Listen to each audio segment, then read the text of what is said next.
প্ৰক্ৰিয়াত বহু ব্যক্তিৰ ওচৰলৈ যাবলগীয়া হৈছিল কাৰণ এই নিযুক্তি পোৱা শিক্ষকসকলক মই সন্মুখৰ পৰা আজি যোৱা 15টা বছৰ 20টা বছৰ দেখি আহিছোঁ কিন্তু আজি আমি যাক নিযুক্তি দিওঁ তেওঁলোকে নিজৰ সমষ্টিৰ MLA জনৰ নামটো ভালকৈ ক'ব নোৱাৰে কাৰণ এই নিযুক্তিত MLA নাম জানিব নালাগে মন্ত্ৰীৰ নাম জানিব নালাগে মাত্ৰ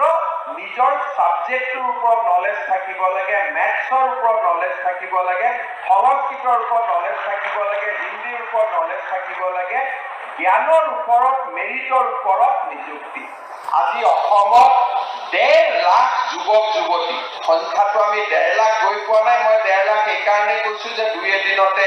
এডিআৰই নতুন নিযুক্তি হ'ব 2 এদিনতে টেটৰ ৰিজাল্ট দিব 2 এদিনতে মেডিকেল নিযুক্তি হ'ব গতিকে অহা 2টা মাহত 1.5 লাখ হ'বলৈ বাকি থকা 20-25 হাজাৰো আমি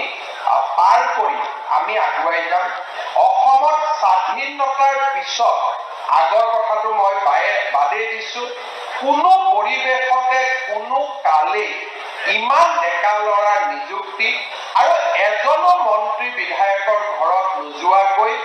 এনে নিযুক্তি কেতিয়াও সম্ভৱ হোৱা নাছিল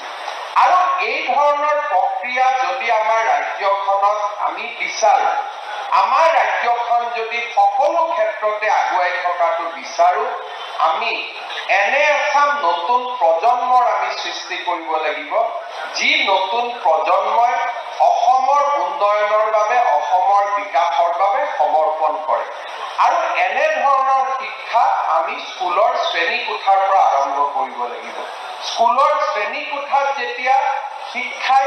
মানুহক নৈতিকতা শিকায় শিক্ষাই যেতিয়া মানুহক